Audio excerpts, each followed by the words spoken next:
Azerbaijan, Armenia, dan bagaimana pertimbangan rasional Georgia untuk berpartisipasi dalam upaya mediasi di bawah OSCE.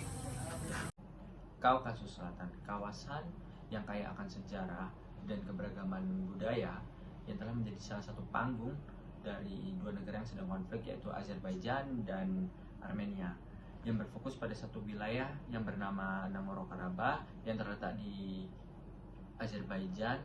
Namun masyarakat yang ada di Nagorno-Karabakh ini memiliki etnis Armenia, dan awal mula isu ini terjadi itu, konflik ini terjadi itu ketika Uni Soviet runtuh pada tahun 1991, di mana itu menciptakan dan menimbulkan ketegangan etnis dan teritorial antar kedua negara ini.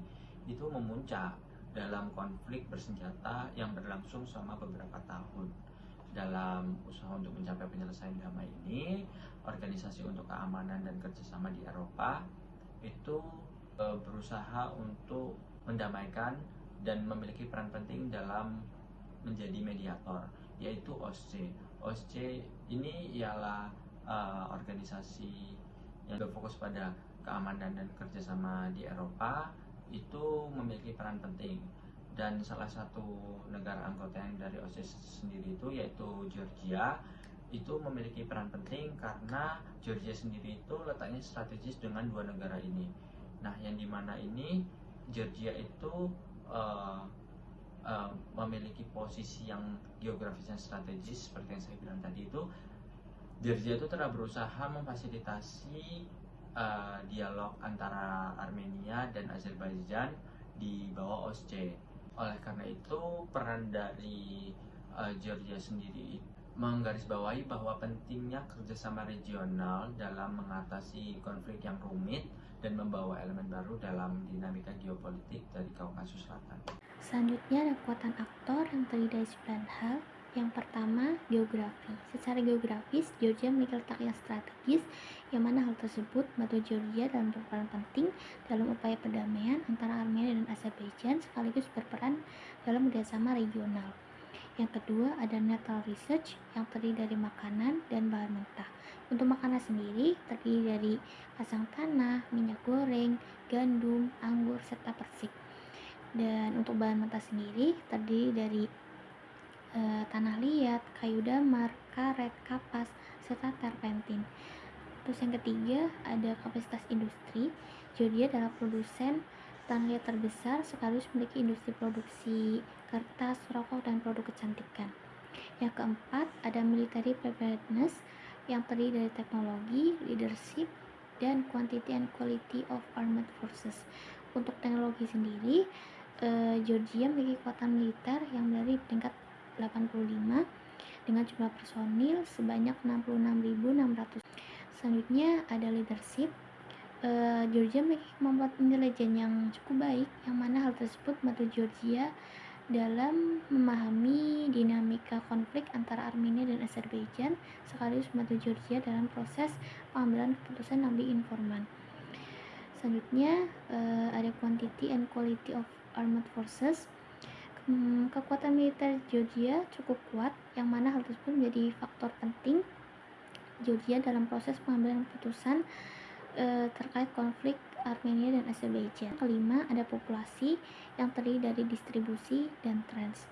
Untuk distribusi sendiri, Georgia memiliki luas wilayah sebesar 69.700 km persegi dengan jumlah penduduk 3,75 juta jiwa.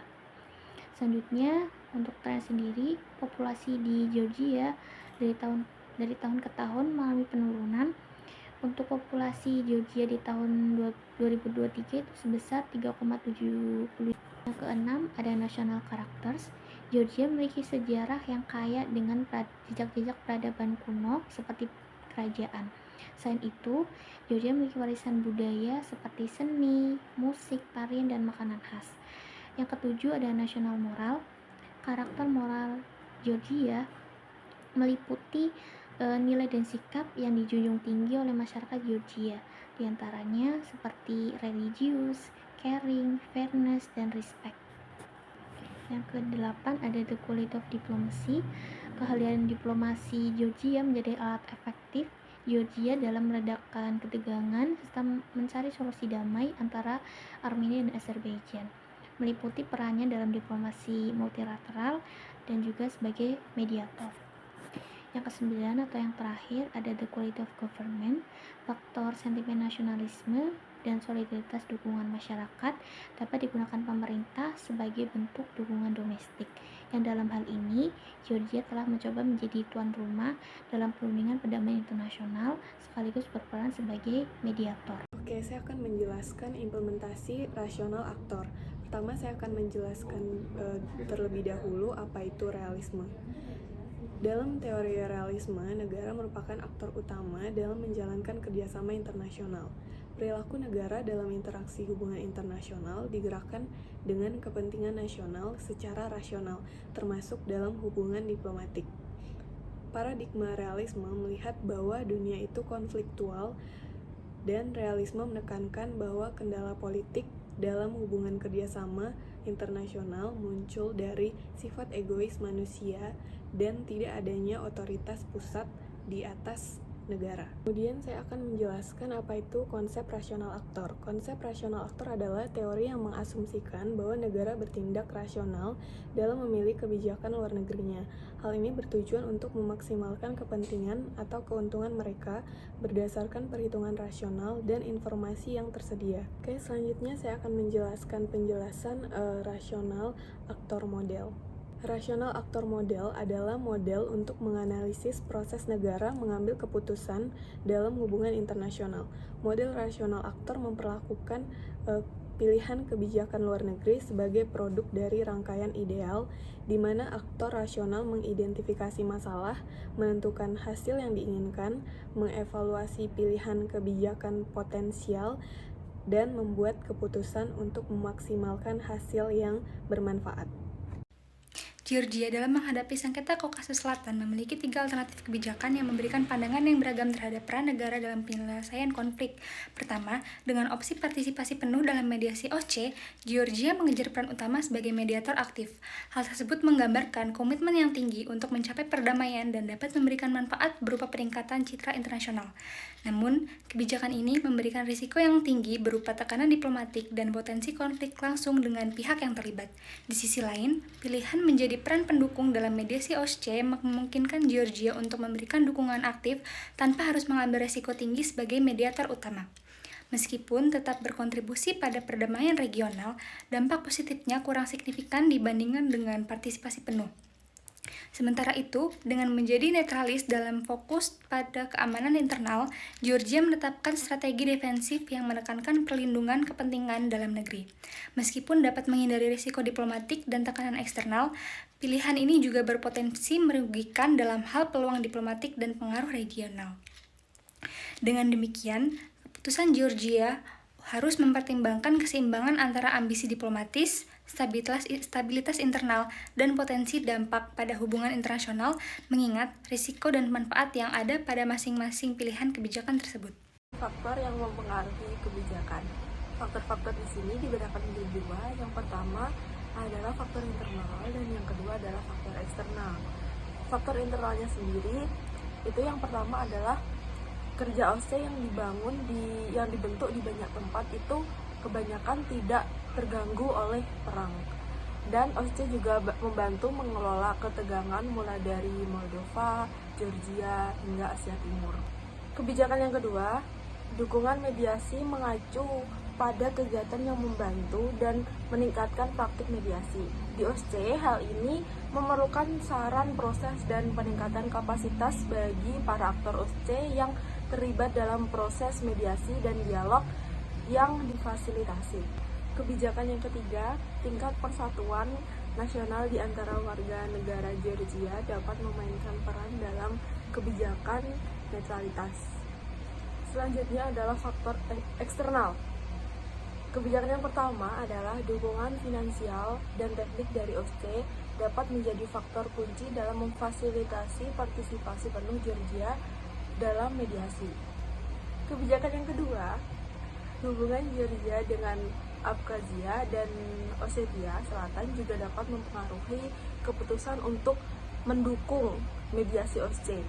Jika Georgia ingin membangun kembali hubungan dengan wilayah-wilayah yang bersengketa, pendukungan terhadap mediasi dapat menjadi langkah yang diinginkan. Kebijakan yang ketiga, Georgia mungkin ingin menghindari keterlibatan dalam konflik global yang tidak langsung terkait dengan keamanan regionalnya. Hubungan dengan negara tetangga seperti Azerbaijan dan Armenia dapat memainkan peran dalam kebijakan netralitas. Georgia untuk mengambil sikap netralitas dapat menjadi cara untuk menghindari konflik lebih lanjut. Dampak kebijakan terhadap situasi internasional atau domestik. Yang pertama adalah dampak biasa. Dampak negara Georgia membuka ruang mediasi untuk sengketa Kaukasus antara Armenia dan Azerbaijan adalah menciptakan kesempatan untuk menyelesaikan konflik yang telah berlangsung lama antara kedua negara tersebut. Georgia, sebagai negara tetangga dari Armenia dan Azerbaijan, memiliki potensi untuk memfasilitasi dialog dan negosiasi antara kedua belah pihak. Selain itu, melalui mediasi ini, Georgia juga dapat memperkuat peran dan posisinya di kawasan tersebut. Hal ini dapat membawa manfaat dalam hal diplomasi dan hubungan internasional bagi Georgia. Yang kedua adalah dampak jangka panjang. Georgia bersama dengan negara-negara lain di kawasan Kaukasus Selatan seperti Ceko, Ingushetia, dan Ossetia Utara telah menjadi tempat mediasi dan perundingan untuk mencari solusi politik yang dapat menghasilkan kerjasama ekonomi masa depan antara Armenia dan Azerbaijan. Yang ketiga adalah domino effect. Negara Georgia telah membuka ruang mediasi untuk sengketa Kaukasus antara Armenia dan Azerbaijan. Langkah ini penting dalam konteks kompleksitas sejarah dan geopolitik di wilayah tersebut. Wilayah Kaukasus telah menjadi tempat ketegangan dan konflik yang telah berlangsung lama, terutama antara Armenia dan Azerbaijan. Hal ini menunjukkan komitmen Georgia terhadap perdamaian regional dan kesediaannya untuk memainkan peran konstruktif dalam mengatasi tantangan geopolitik yang kompleks. Kesimpulannya, sengketa Kaukasus Selatan merupakan perselisihan yang terjadi antara dua negara, yaitu Azerbaijan dan juga Armenia. Oleh karena itu, Georgia sebagai mediator di bawah naungan OSCE memiliki peran penting, yaitu sebagai partisipasi penuh dalam mediasi OSCE. Kemudian yang kedua, sebagai peran pendukung mediasi OSCE, dan ketiga, netralitas dan fokus pada keamanan internal untuk menggambarkan komitmen yang tinggi dalam mencapai perdamaian dan dapat memberikan manfaat berupa peningkatan citra internasional. Namun kebijakan yang dibuat oleh Georgia memberikan dampak yang bisa diprediksi, mulai dari dampak biasa yang seperti memperoleh dukungan internasional yang menyelesaikan konflik antara negara-negara tetangga. Kemudian dampak jangka panjang yaitu memperkuat posisi Georgia di kawasan Kaukasus. Dampak domino efeknya yaitu Georgia dalam bermediasi merupakan langkah positif untuk menemukan resolusi damai. Jadi keterlibatan Georgia dalam bermediasi perselisihan antara Azerbaijan dan juga Armenia merupakan perkembangan yang berpotensi memberikan dampak positif terhadap stabilitas dan keamanan wilayah Kaukasus. Hal ini menunjukkan komitmen Georgia terhadap perdamaian regional dan kesediaannya untuk memainkan peran konstruktif dalam mengatasi tantangan geopolitik yang kompleks.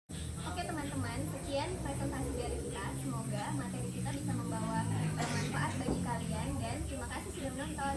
Dadah!